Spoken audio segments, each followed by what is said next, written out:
everybody. Thanks for joining me as we're going to take a quick look at a storm that's going to come through tomorrow afternoon into the overnight, be wrapped up before dawn on Friday. It's going to be rain changing to snow. It's really not going to be that big a deal, but it is the most significant weather we've had in a while here. We've been in a relatively quiet weather pattern. And after we take a look at this, we're going to take a couple minutes and do that. And then afterwards, we'll pause. I'll let you know. And if you want to stick around after that, I'm going to spend a couple of minutes also talking about severe weather outbreak that's going to happen across the southeastern United States. I know this the channel is basically focused on impactful weather here over the Northeast, but I know a lot of you out there also are just really interested in what's going on weather-wise, and so I thought I'd take a few minutes to talk about that as well. Let me know in the comments afterwards if you're interested in me looking at some more of that weather that's not so local, but that's also very interesting. If you're a bit of that's more for the weather nerds out there than it is for local interest. But we'll start with the local interest stuff. So in terms of satellite imagery, you can see here's our storm. Really, it's well developed and it's kind of heading in our direction. We're going to talk about why we're not going to get a full-on coastal storm. Most of this is actually going to kind of just brush us, and it's going to be a race between the warm air that's in here today and some cold air that's heading at us from the northwest.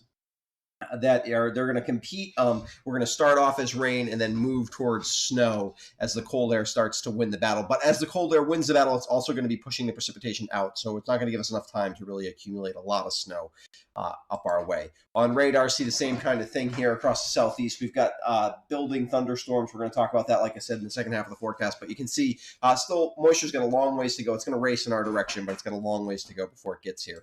Temperatures that kind of set the stage. It's warm, but we do have this pocket of cold air here across northern Canada that is going to be racing in our direction and giving us just enough cold air tomorrow afternoon into the evening to change this rain to snow. We'll have one kind of cool day on Friday before we warm back up dramatically for the weekend, and then actually look warm for the foreseeable future after that.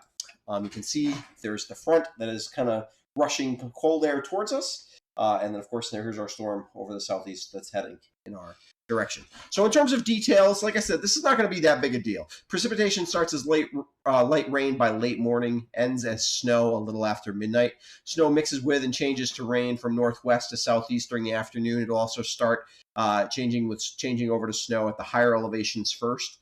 And then that will also work its way down. Most areas are snow by the evening, at least in the air, but precip is also letting up for most areas. And precip will also let up from northwest to southeast. Accumulations are light for most areas north of Route 11 and below 1,000 feet.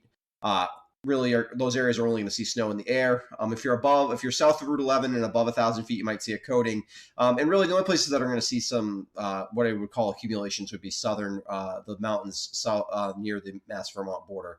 Up to 3 inches of snow, maybe 4 inches of snow in some of those spots. The only travel issues should really only just be along Route 9 or any of the roads off Route 9 that are in the higher elevations in western and southwestern Windham or southeastern Bennington County, where basically it's basically the national forest. So not a lot of people live there, but if you have to travel there for some reason, and Route 9 is the one place that's traveled frequently in that area, that'll be the only place you really see any snow. Otherwise, let me take a minute. If you haven't subscribed before to my YouTube channel, I'd encourage you to do that. It helps make sure that you get notifications when I post new videos. And we're going to take a quick look at the southeast U.S. severe weather outbreak today. We're going to take a couple minutes to do that. So if you're here just for the forecast, you can leave. But otherwise, stick around for a couple minutes. We're just going to talk about some of the details of what's going on. So we're going to go back to the satellite imagery as we take a look at this. And one of the things I want you to notice is just how much of a swirl this storm has. And you can definitely see there's dry air pushing in across Texas,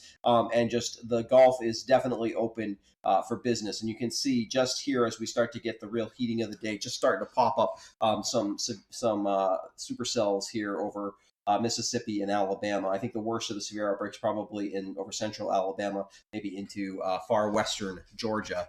But there's definitely lots of potential for several rounds of very severe weather. If we look at the upper level, vorticity, we can see that this storm means big time business. This upper level energy here means big time business. That's about as strong a pocket of vorticity as you're really ever going to see crashing across Texas. This is a very classic setup for big time severe weather over the southeastern United States. One last thing we want to take a look at. We've looked at these before. If you're a weather nerd, you should know what this is. Otherwise, you won't. Let me get myself out of the way so you can see what's going on. This is a skew-T log P chart, and let me get myself back in so I can kind of point out what's going on here.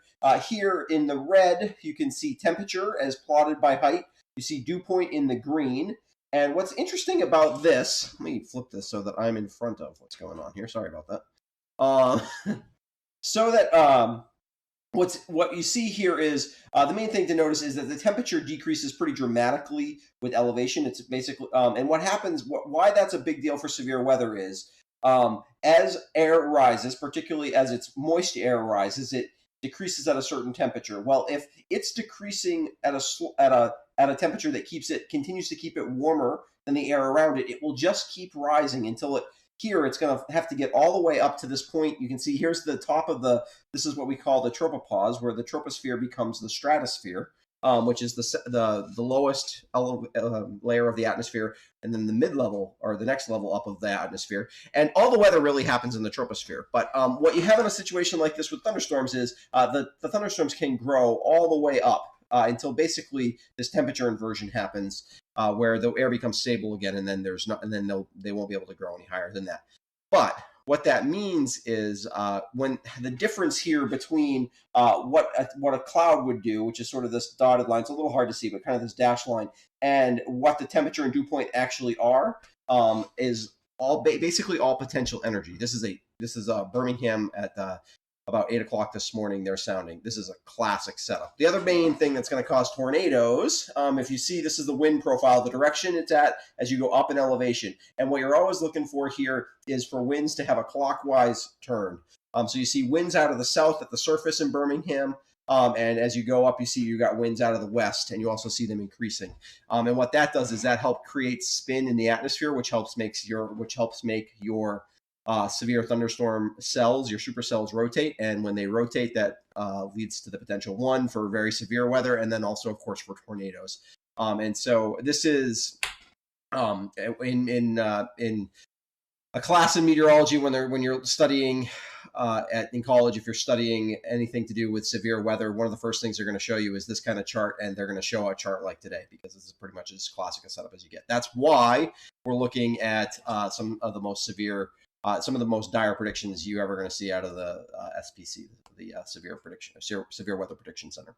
Hopefully, like I said, it won't be too bad. We can keep everybody down there in your thoughts. It's definitely going to be a rough night over the southeastern United States, and kind of probably a pretty rough start to the severe weather season over the eastern part of the United States, which really starts right about now, and we'll move further west as we get a little bit further into spring, into April, as we get into more Texas and Oklahoma get into their severe weather season, and then eventually heads towards the upper Midwest as we head towards June, usually May and June. So anyway, if you have any questions about severe weather or anything like that, feel free to ask them in the comments. Thanks for sticking around to watch the extra part of my video if you're interested in this kind of stuff. I will be back on Monday with a look, I will be back on Friday with a look at the weekend weather, which looks like a very tranquil and relatively warm weather for the weekend. And if you are interested in becoming a patron to help support what I do here, I'm going to get weekend forecast. I do a weekend forecast today here on Wednesday for my patrons. You can you can check that out. There's a link in the description of this video. Otherwise, we'll see you on Friday morning with a look at the weekend forecast.